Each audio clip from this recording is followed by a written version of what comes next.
Para el día de hoy a mí me dijeron que hable sobre, voy a hablar rápidamente un poco sobre el señorío Cayambi Caranqui. Tengo entendido que aquí están los caranquis.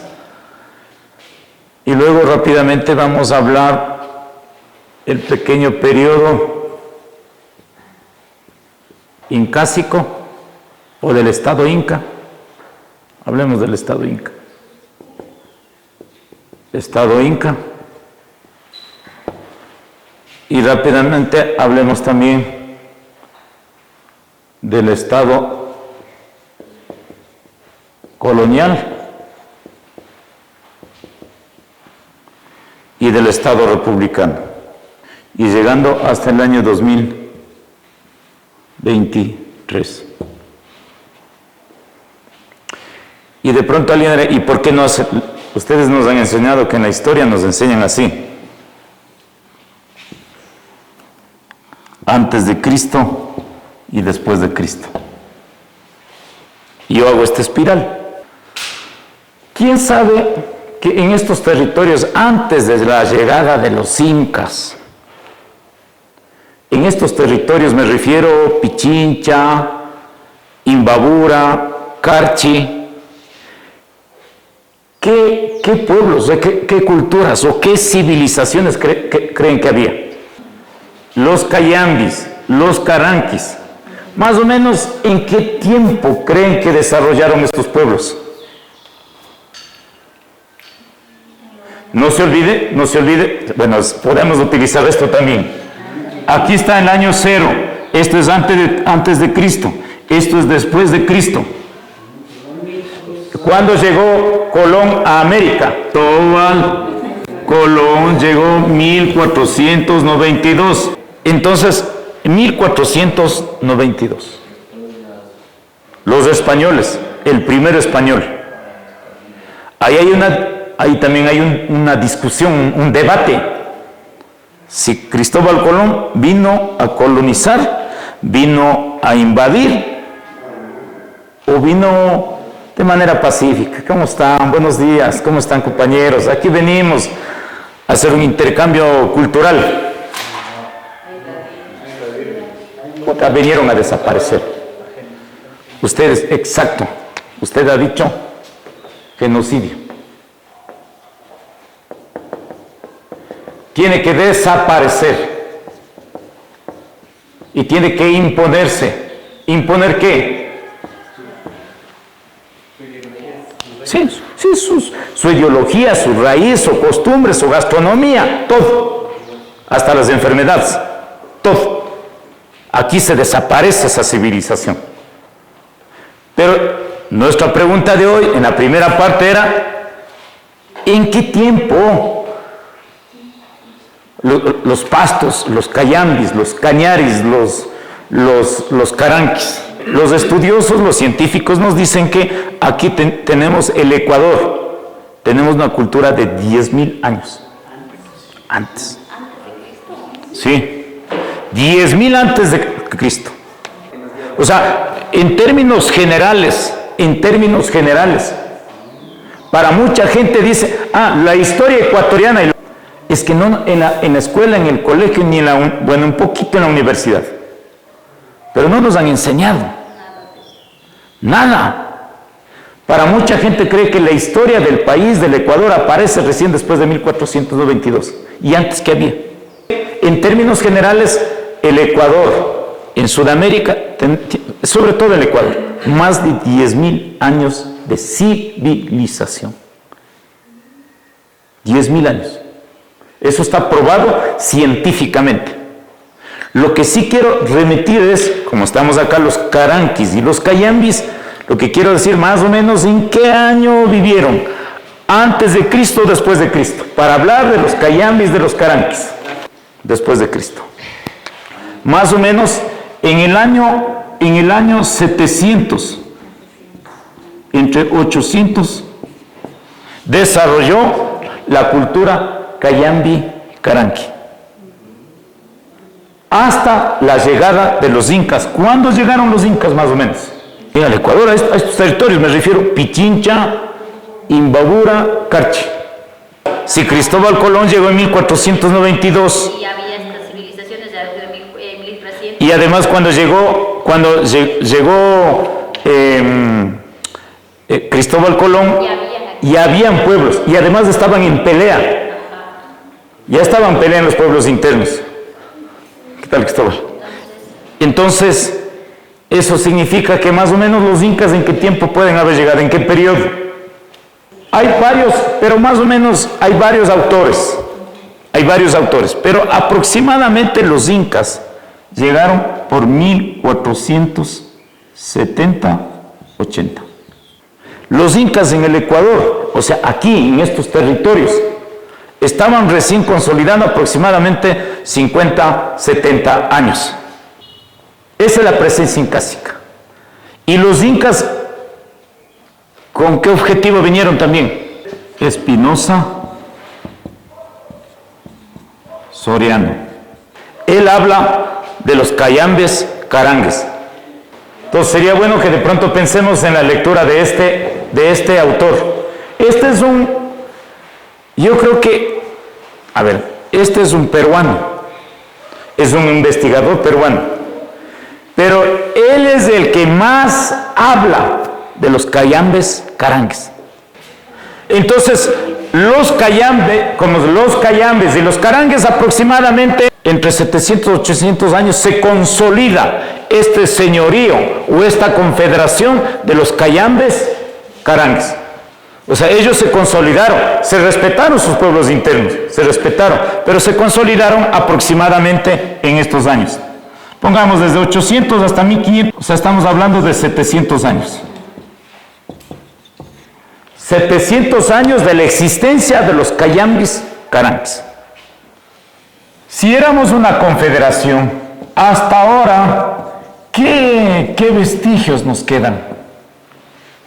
Si éramos cayambis carangues. El Puntiatzil, se darán cuenta, más o menos es, no sé si puedo dibujar, yo no soy buen arquitecto, pero es más o menos así, es una pirámide. En Puntiatzil está así, pero también en Puntiatzil hay dos templos sagrados. Uno está más o menos aquí, así mismo, ojalá pueda dibujar. Esto es hecho por ¿quiénes? ¿Quiénes construyeron? Los cayambis. Esto construyeron los cayambis. No se olvide que ¿cuántos años hubo la presencia de los cayambis, o los caranques, así con fuerza, auténticos, originarios? 700 años de civilización. Pero ustedes saben que toda la historia querían borrar, acabar. Y aquí, inclusive en caso de Cayambe, montaron un cementerio, por miedo para que no vayan allá. Porque el cementerio es sinónimo como de cuco, de miedo. Inclusive antes las fiestas del Inti Raymi se hacía aquí. Esto estamos hablando Guayabamba y Chota.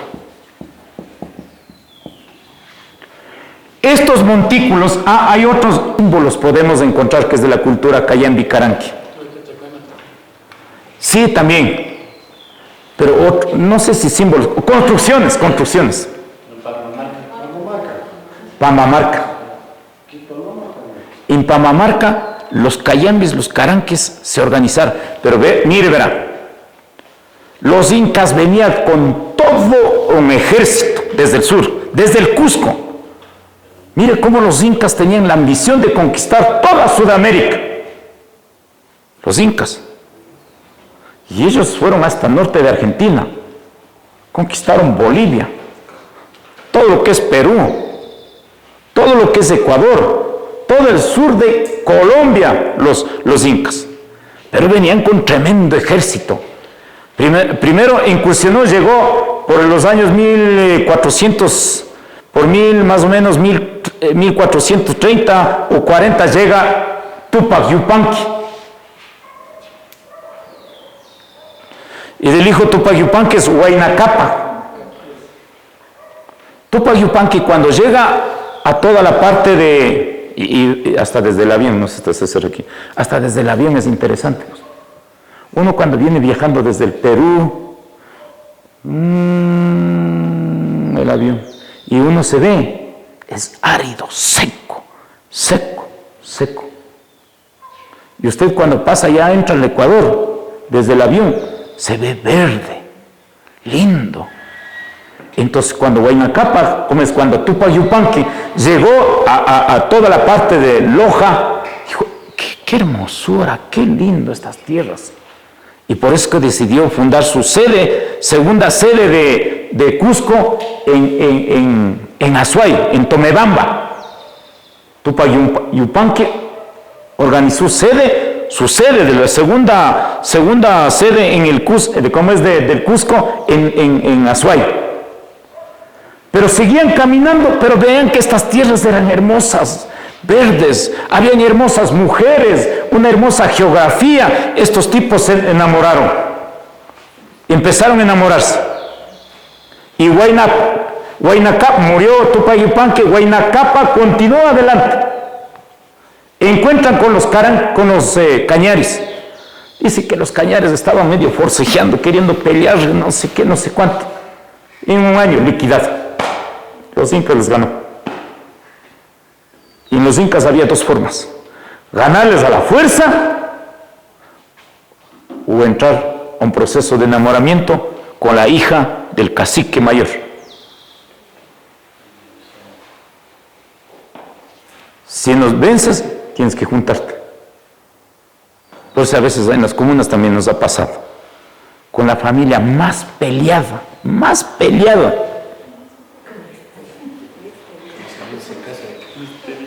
Familias peleadas en la comuna.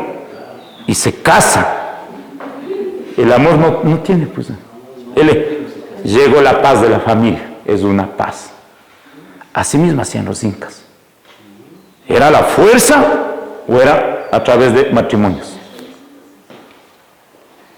Entonces, en caso de los cañares, llegaron. Y si no quieren morir más, entrégame a tu mujer. Ya, terminó esta parte. Entonces, esa era la forma de los incas. Y llegó con los puruáes, con los panzaleos, lo mismo. Iban barriendo. Y ahí lo que dijo usted. Llegan a la confederación Carangui, Cayambe, Otavalo y Pasto. Pasto un poquito, pero más son los Otavalos, Caranquis y Cayambis. Estos tres pueblos juntados. Ellos tenían es lo mismo que los Caranquis tenían su propia autoridad propia. Los Cayambis también tenían su propia autoridad propia. Los Otavalos tenían su autoridad propia. Pero antes de la llegada de los incas, ellos ya estaban organizados, ya, confederados. Y los incas llegan acá al río Guayabamba o acá al río Pisque, llegan. Y te encuentran con un tremendo ejército de los Cayambis Caranquis. Por eso yo creo que tenemos esa historia de nosotros. Jamás nos rendimos nosotros. Primer año, nada. Segundo año, nada. Ustedes se van a visitar las fortalezas de Pambamarca, están intactos todavía. Ahí los cayambes organizaron, en la parte más alta, organizaron todo un ejército, alimentación, comida, vivienda ahí, y desde ahí les resistía. Los incas querían subir arriba, nada, de todo lado. Y no podían los incas. Y los incas inclusive los incas avanzaron a conquistar a los pastos, pero menos a los cayambis, a los caranquis. Los incas empezaron a conquistar por acá, por atrás del Nevado Cayambe, para atrás a los cofanes. Pero de este pueblo nada. De ahí se fueron por acá, por Perucho, por Cuéllar, por ahí, dijeron vamos a conquistar. Nada. Y ustedes saben que también acá en el Cochasquí tenemos unas... ¿Quiénes conocen Cochasquí? Alcen la mano los que conocen Cochasquí. En Cochasquí, ustedes, compañeros, en Cochasquí pueden encontrar estas pirámides también, parecidita. Si usted ve esa pirámide, compañeros, si ven ustedes, si ven esa pirámide, esa es de la cultura Cayambi Caranqui. Si usted va a Puntiatil, ve eso, es de la cultura Cayambi Caranqui. Si usted ve en Zuleta, hay tolas y hay estas pirámides, ahí usted, ese es de la cultura Cayambi Caranqui. Ahí está mi pueblo, carajo, con orgullo, ese es mi pueblo. Pero si quieren ver las tolas, más, encima de Yaguarcocha, ahí están unas tolas, y tolas de unas pirámides, ese es Cayambi Caranqui. Y si vamos por acá por Rotavalo,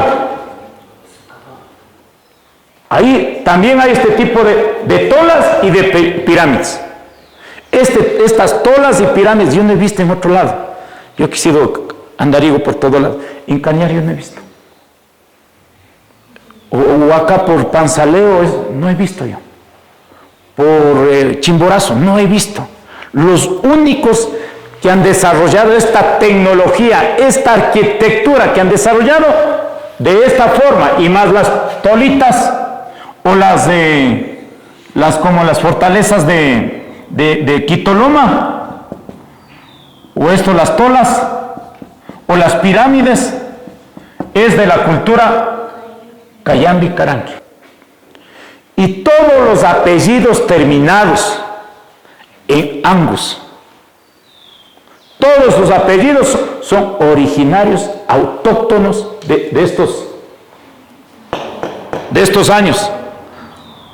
Todo lo que son quiloangos. Algunos dicen es Catucuamba. No ha de haber sido Catucuamba, debe haber sido Catucuango. Catucuango. Lo que pasa es que los españoles no podían escribir bien. No podían escribir bien. Farinango.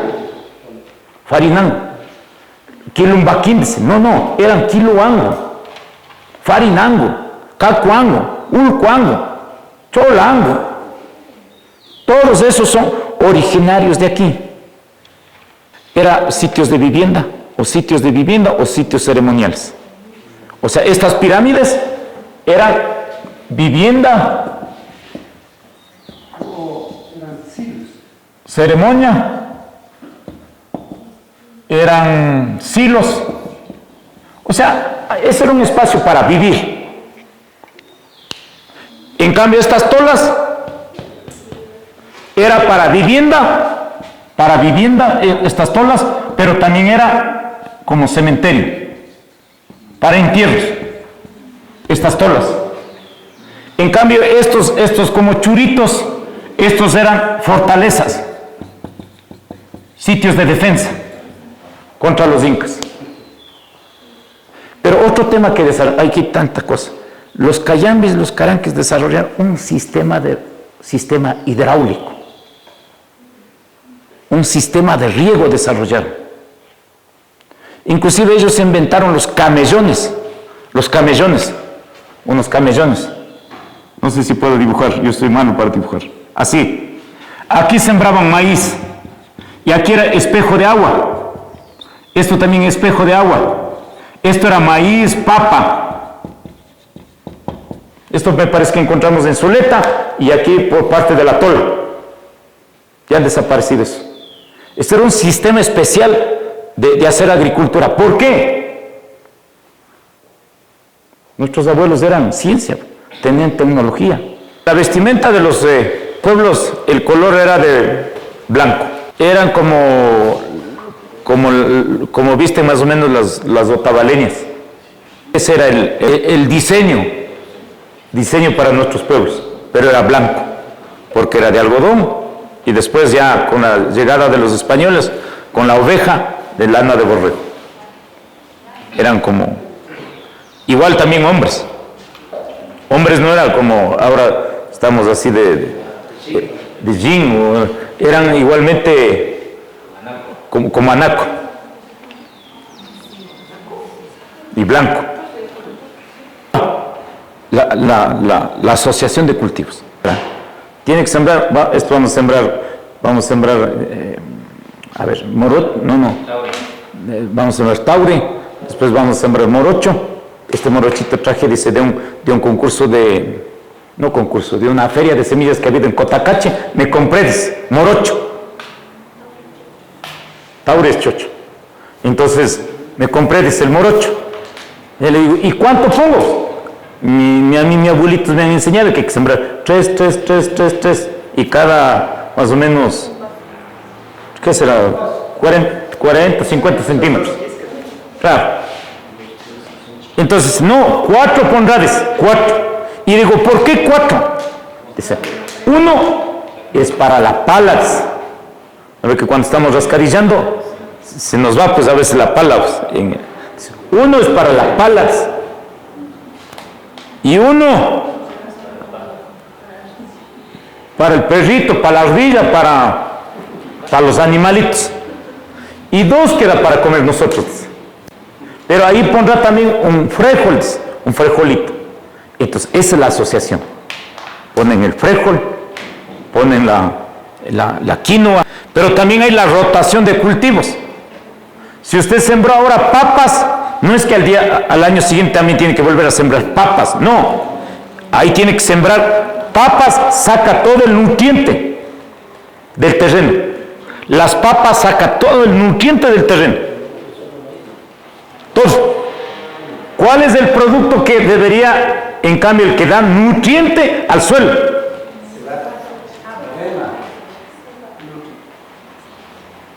Verán, hay unos productos que saca todo lo nutriente de la tierra, saca. Hay otros productos, en cambio, que le dan nutriente a la tierra. La cebada. Yo estoy diciendo, a ver, el que saca, verán, es papa, maíz, trigo, cebada. Y hay productos que en cambio dan nutriente. ¿Cuáles? Haba, chochos. Bueno, no. Bueno, pero si es que va a virar. Si usted ve ¿cómo es? En las habas, en la raíz de las habas, hay unas pepitas. Sí. Esos son los nutrientes del suelo, que le da nutriente.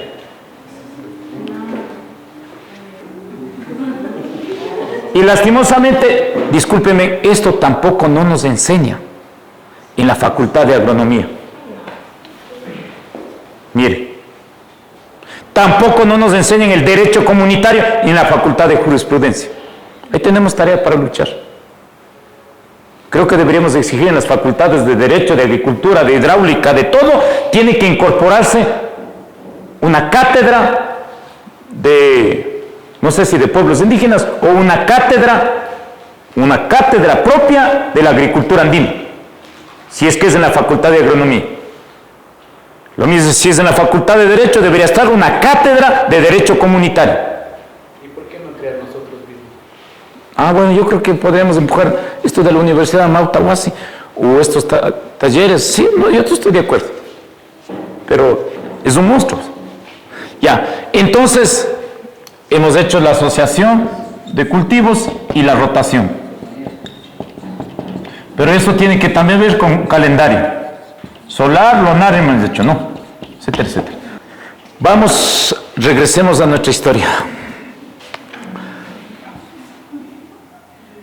Dijimos, ¿cuántos años creen que los cayambis y caranques le dieron resistencia a los incas? 30 años. A ver, ¿cuándo más o menos llegaron los incas a estos territorios? En conquista. 1470. Exacto. Por ahí, más o menos. 32 años. ¿Cuántos años estuvieron los incas gobernando en estos territorios? Si llegaron 1470, 1480, 1490. Más o menos hasta 1520, 25, 30. Sí, más o menos. Unos nos dicen entre 20 y 30 años. Otros dicen hasta 50 años. Otros dicen, los incas acá estaban gobernando durante 20 o 30 años, no más. No más. Aquí, ¿sabe cuánto? Pasaron guerreando entre 17 a 20 años. A los otros les pasaba de una sola, como aplanadora. A todos los pueblos sur, al norte, a los pastos también les hicieron un toque, a los pastos les hicieron un toque, pero menos a los cayambis y caranques, precisamente porque estaban confederados, organizados, tuvieron la capacidad más de defenderse. Y les arredondearon a los cayambis y caranques. ¿No ve que se metieron por Perucho? Se metieron, conquistaron a los pastos, conquistaron atrás a los cofanes, a los quitos, a toditos, pero no lograban este territorio. Y una de las primeras batallas brutales que tienen los incas con los cayambes en la parte de Jatuntaki, o ahora llamado Atuntaki, se llamaba Jatuntaki, al son del baile se dieron guerras ahí, y casi los cayambis y caranquis le ganan de forma definitiva. Bueno, primero aquí, en Pamamarca, no dejaron. Regresó el Inca inclusive al Cusco, a armarse más. Dijeron, chuta, disculpe la palabra, estos hijos de madres, y todos los pueblos he conquistado. Si no ha sido a la fuerza, ha sido con mujeres, pero estos no quieren ni con mujer ni a la fuerza. Primera guerra. Segunda guerra aquí en Cochasquí, por acá por el lado de Atuntaki. Inclusive ahí da la guerra, y el último en la parte de Caranqui, en esas laderas de Caranqui. No sé, ahí deberíamos pensar, deberíamos estudiar bien. No sé si por San Clemente, más abajo, por la parte de Caranqui, dice que ahí estaba en una guerra brutal.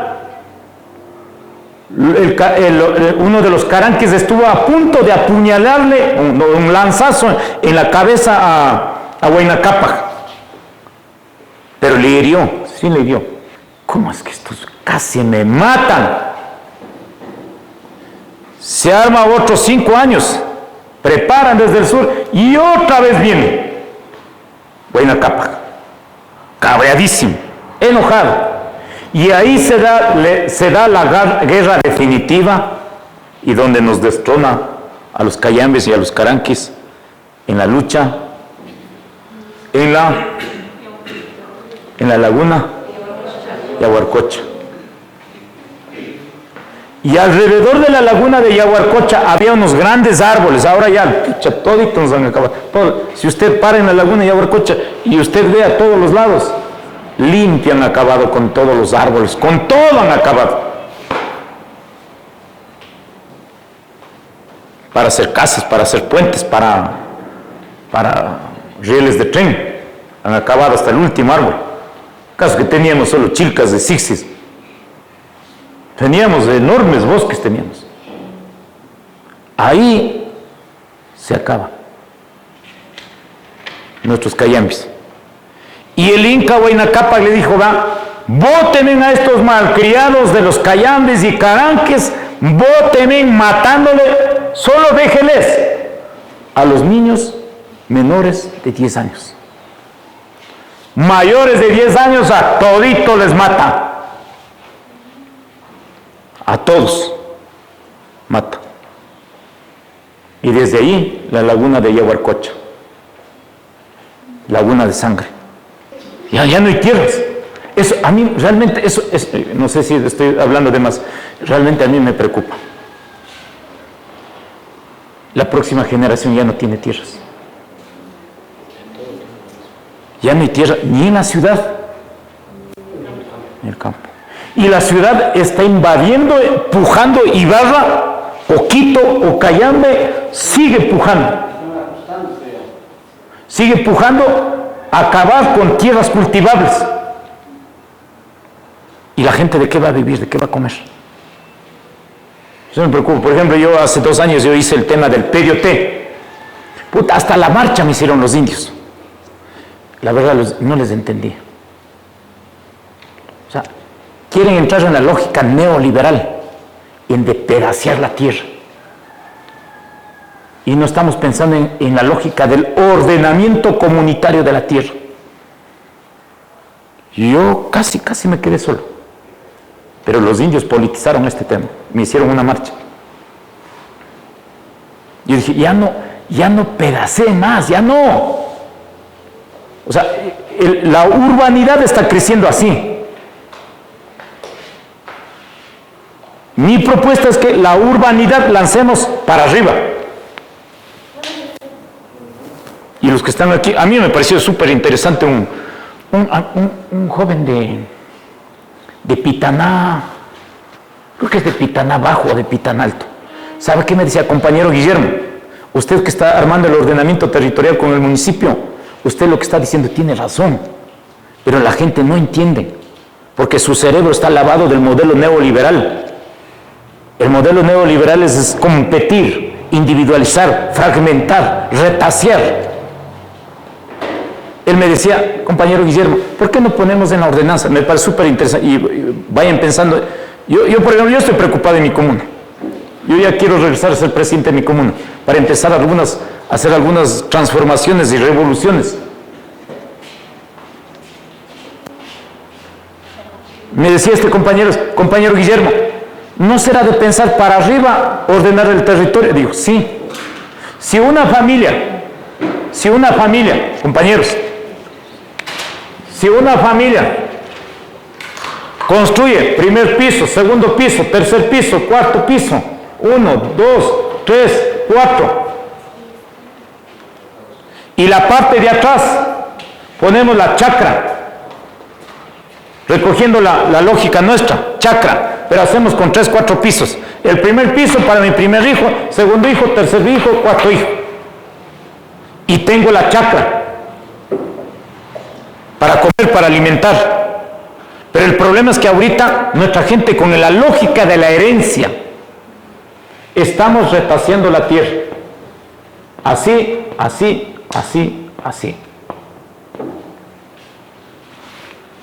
Y aquí haciendo aquí también casa. No tiene salida. Y algunos no tienen salida, están entrando ya casi de frente y saliendo de... Y ahí viene la pelea. Pensar, han cerrado los ojos. En 20, 50 años va a mantenerse esto, ¿qué va a pasar? Esa es una primera preocupación. Yo creo que es importante hablar de eso. Y una segunda preocupación mía, esto yo creo que es mucho más serio. El tema del agua. Agua de consumo y agua de riego. Pero sobre todo agua de consumo humano. Niños chiquitos aprendan desde chiquito a valorar la tierra, a coger la tierra, a ensuciar. Ese guagua, déjele que ensucie ahí. Ese va a tener el apego, el amor a la madre tierra. Ese va a tener el apego, el amor al dolor del agua, al dolor de la plantita, de la madre naturaleza, el respeto a la madre naturaleza.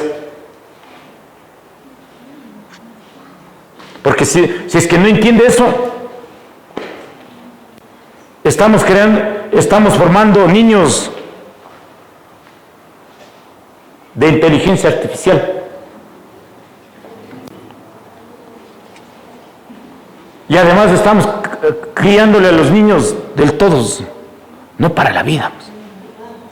La vida es dura. Los pueblos que casi ya desaparecieron, o sea, la organización, la agricultura, la arquitectura, todos estos conocimientos, ¿sabes? Cuando llegaron los españoles, más o menos desde 1535 hasta 1650 más o menos, aguantó. ¿Cuántos años sería? Casi hasta 1650. Estoy hablando de los Cayanes Carangas. El último dueño, rey, más o menos, pero sometido ante los españoles. Aquí en los Cayanes fue un quiluano, cacuano. Ya después, como los españoles ya se apoderaron todo, para 1650, para 1670, ya pusieron ellos mismos sus propios mayordomos, sus jefes, y los indios esclavos. Acabó los cacicazgos, los jefes ya. Lo mismo la parte de los carangas. Inclusive dice, yo estaba leyendo, para venir acá tuve que leer pues, algunas cosas. Yo no puedo venir así a inventar.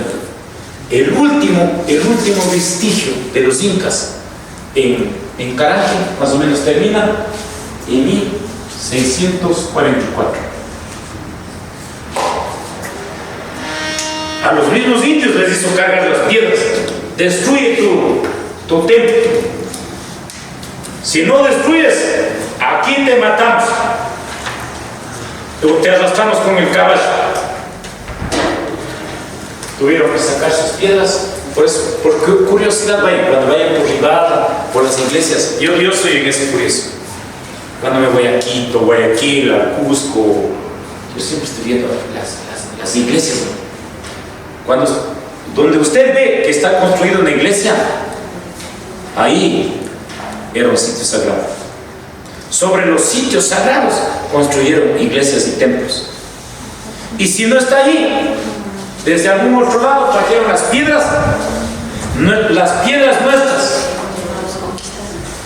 están de cimiento. Una piedra incásica usted puede reconocer, no es cuadrada una piedra incásica. También hay, pero es auténtico.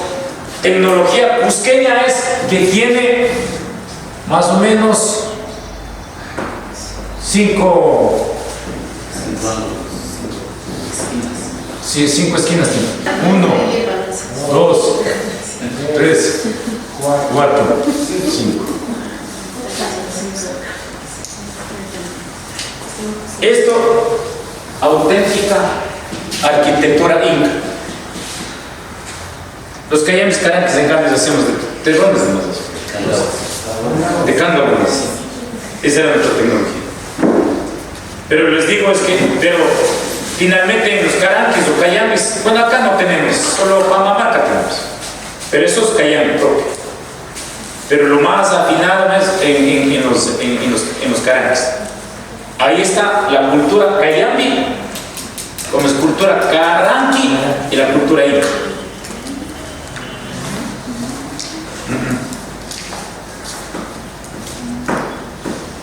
Entonces, para 1650, entre 1770,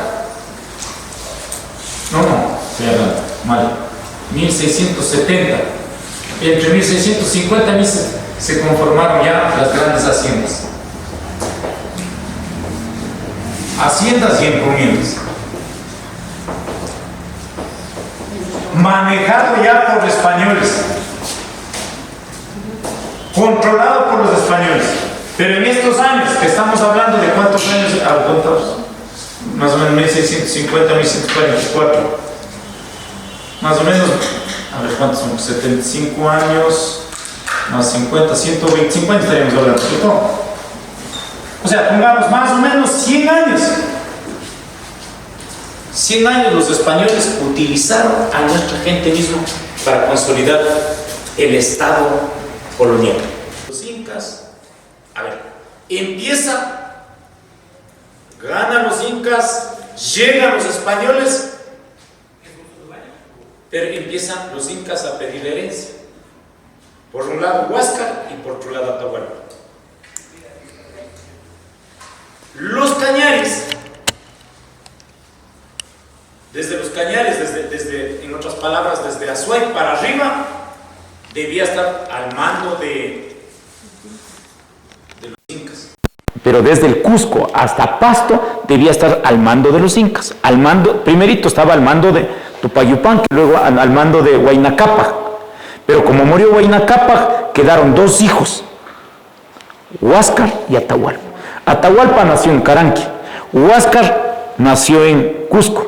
Pero como buen padre, el Huayna Cápac A los dos les llevó al Cusco para que aprenda las destrezas de guerra, de gobernar, etcétera, etcétera. Pero Atahualpa dice que, a ver, por un lado había una disputa, que Huáscar era el auténtico cusqueño, Atahualpa era el auténtico de estas tierras, de Caranqui.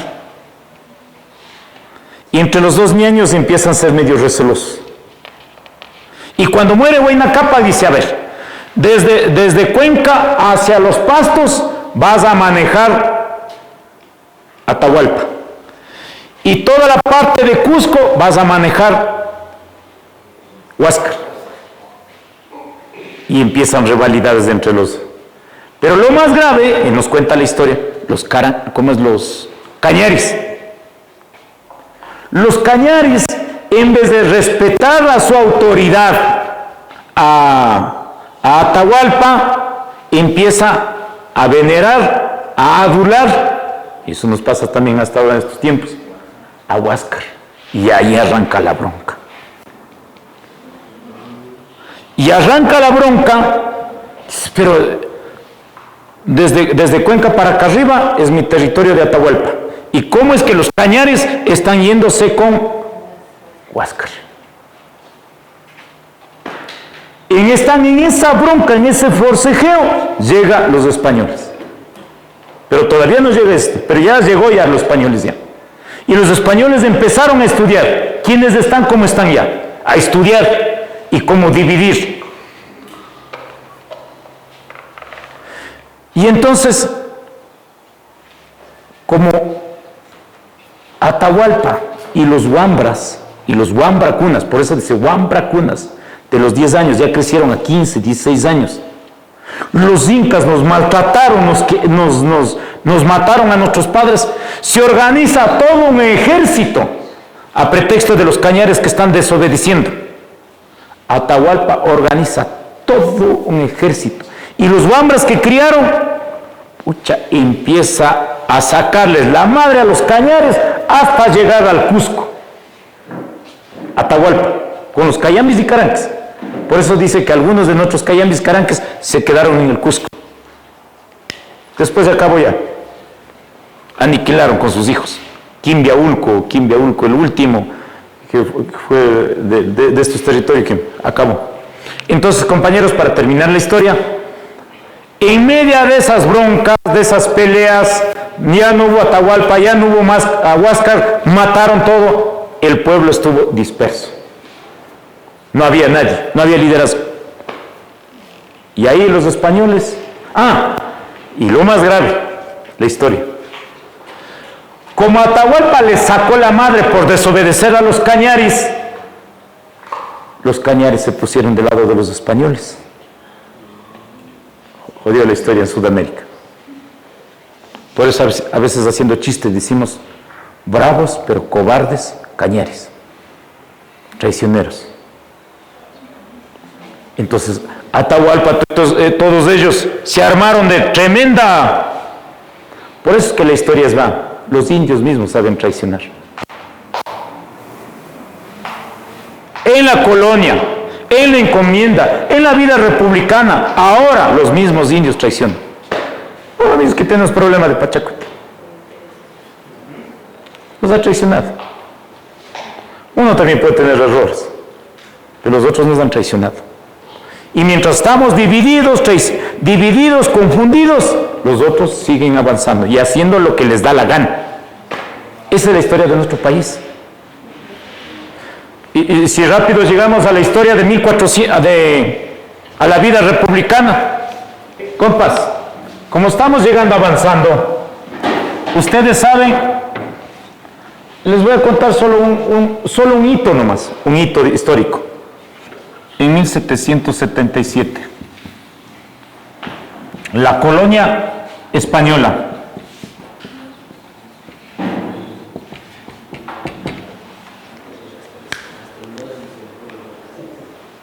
la gente de todo el sector ya eran peones de haciendas. Acabó cacicazgos, señoríos, sus formas de organizar, acabaron con los templos, acabaron. Claro, acabó la confederación. O sea, la confederación de los caranquis, de los cayambis y de los otavalos, más o menos estuvo hasta la presencia, hasta la muerte de Atahualpa.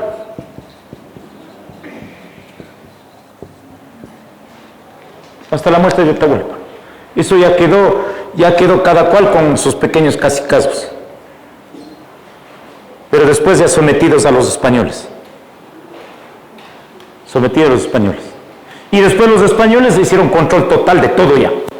Ellos mismos pusieron encomenderos, cura, todo controlaban ya como un estado ya. Y desapareció los... Pero en 1777, un hecho curioso, en medio del maltrato, de la desnutrición, o sea, a nuestros taitas, a nuestros abuelos, o sea, les trataron como animales, disculpen, ahora tratamos a los perritos también, bueno, antes, sí. O sea, peor que animales. Entonces, Mama Micaela Cuascota, con otra gente de San Pablo, de Cotacache y alguien de Caranque, miren cómo es la historia, vuelven a reorganizarse. ¿Pasarían cuántos años? En 1777, más de 200 años. Vuelven a reorganizarse. Y organizan un levantamiento, no dicen levantamiento, sublevación indígena. Cotacache, San Pablo, una parte de Caranquis, y más de este sitio de los Cayambis, todo el sector de la compañía, toda esta gente de Cajas, organizan una enorme movilización. Y ellos tenían la ilusión, ojalá aquí les terminemos a los españoles, porque nos han dado tanto maltrato, nos han quitado nuestras tierras, nos han violado a nuestras mujeres, nos han sometido a trabajos duros. De domingo a domingo trabajaban, el domingo tenían que rezar, orar, y si no, les mataban. Levanta esta movilización 1777 y logran quemar la hacienda de Compañía, logran quemar la hacienda de Huachalá, logran quemar la hacienda de Changalá, acá arriba. Queman.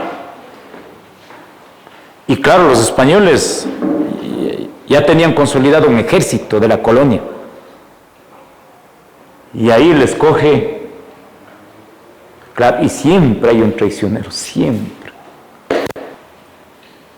Siempre. En vez de ayudar, mismo indio se puso del lado del hacendado, avisando dónde están reuniendo, qué están diciendo, en qué parte van a estar. Y les capturan a los cabecillas. Le capturan a Micaela Cuascota. Le arrastran con caballo. Y le matan. ¿Quiénes más eran? Claro, como ya les avisó, eran esos. Ya, perfecto. Reúneme a toda tu familia.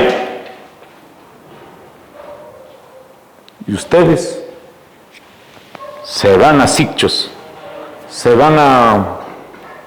Estaba recién de compadre por ahí, y ahí la historia es clarita. A Pagua, ya para bajar a la Maná. Unas partes altas, frías. Digo, ¿y aquí qué apellidos me dice? Aquí hay apellidos, Cayambes. Deberían haber cacuangos, farinancos, terminan en angos debería ser. Pero le pusieron apellidos porque vinieron de Cayambe, le pusieron apellido Cayambe.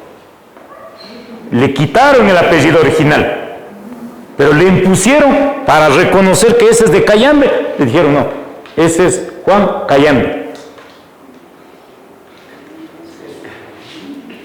Luego, pero esta fuerza de que ya estaba movilizándose los indios en América, esto no solo, por eso en la guerra de Tupac Amaru, en 1781 Tupac Amaru va. Ahí coincide clarito, como en toda América Latina. Aquí 1781 Tupac Amaru. Aquí Micaela Cuascota. Y así podemos ir hablando en los mapuches. Más o menos mapuches de 1785 levantan los mapuches contra los españoles. O sea, empieza a haber una fiebre de movilización en todo el continente.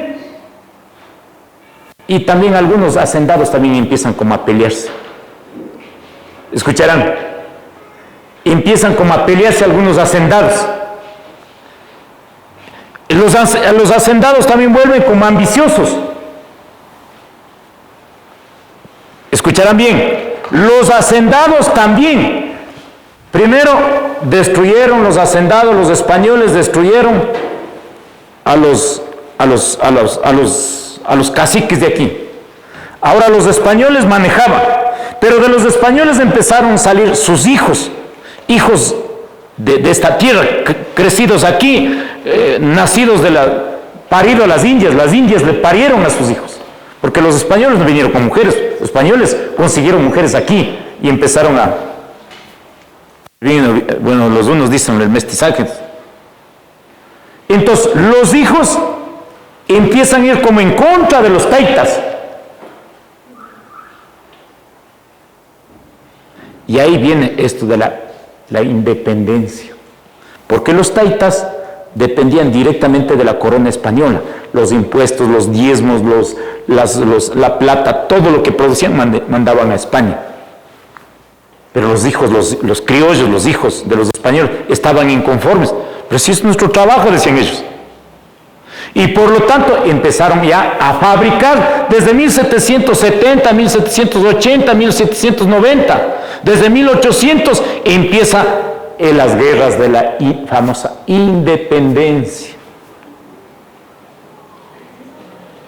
Y por eso ustedes saben que el caso ecuatoriano dice la independencia del Ecuador, 1822, 8 años de la Gran Colombia, y luego en 1830, independencia. Nada. Ahora estarán diciendo los gobiernos de turno, discúlpenme compañeros, y con esto ya termino. O sea, hemos leído la historia. En síntesis, todo ha sido a punta de organización. Derecho de las mujeres, movilización, marcha de las mujeres. Derecho de los pueblos indígenas, derecho a la educación, derecho a la salud, el derecho a la identidad, utilizar el sombrero, marcha. Para que respeten nuestros símbolos, nuestros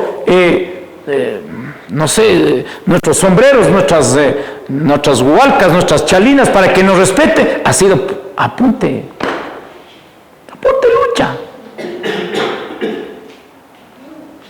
lucha, compas. Y si nosotros regresamos a nuestras comunas, tenemos que ir a las comunas a reorganizar a los wambras, a los dirigentes, que va, carajos, organicemos. Yo creo que estamos en una nueva posibilidad de hacer cosas interesantes. De pronto ya tenemos tierra, otros no tenemos tierra, pero empecemos Yo estaba pensando en la comuna San Clemente en Caranqui. ¿Por qué no lanzamos una empresa de turismo comunitario? Pero una empresa pública comunitaria. Para empezar a dar respuesta a nuestra gente. Si no hacemos nosotros, si no emprendemos, si no metemos nosotros, no pasa nada. Nadie nos va a dar gratis. Nada, compas.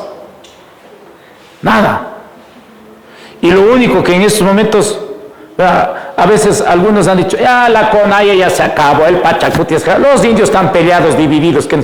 Sí, para los grandes ricos de este país, mientras más peleados, más divididos, más perseguidos, mejor.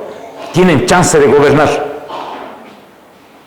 Pero si estamos organizados, no nos caen. Y han sido años de luchas, compas, años. Ahora está, por ejemplo, la CONAIE está empujando ahora la Universidad Amauta-Huasi. La Universidad Amauta-Huasi, la CONAIE viene luchando desde hace más de 20 años. Compas, 20 años luchando universidad. Por ahí alguien dice, yo voy a traer la universidad. Y le creen a la gente. Si la gente está organizada, sí, pues. ¿Ya? ¿Y quién tiene las universidades? Yo antes de ayer estaba en la Universidad Católica y caminando un ratito en la Universidad Católica. Esto era con el trabajo de nuestros abuelos, decían estas universidades. Era del cura de los jesuitas. La Universidad Católica es de los jesuitas. Y eran ellos dueños del Banco del Pichincha, dueños de la universidad, dueños de colegios, dueños de escuelas, dueños de empresas. O sea, producto de la riqueza de los 500 años, ahora tienen empresas. Pero producto del trabajo de nuestros abuelos. Ahora también trabajo de nuestra gente. Ahora hablemos de las empresas florícolas. Algunos empresarios sí, por lo menos $450 lo básico que paguemos. Conscientemente. Pero antes, me haces 15 camas o 20 camas diarias, perfecto. Ahora ya no. Ahora le han triplicado. Me haces 60, 90, hasta 80 camas diarias. Tienes que hacer el mantenimiento de las camas de las flores. Y por eso es que muchísima de nuestra gente han decidido también, ya no quiero estar explotado por los grandes florícolas, y ahora voy a poner mi propia plantacioncita de flores. Ponga, haga. Pero otro problema, los chiquitos florícolas con los grandes tenemos que seguir peleando. Y si entre los chiquitos no nos organizamos, no pasa nada, compañeros. Nos seguirán explotando. Porque ellos tienen el capital, tienen la tecnología, tienen las relaciones comerciales, etcétera, etcétera, etcétera. Tienen todo. Entonces yo creo que ahí es el desafío, compas, yo creo que seriamente, y me alegro, compañeros, que hagamos este tipo de escuelas de formación. Lastimosamente, o hablemos del tema de la pobreza, sigue.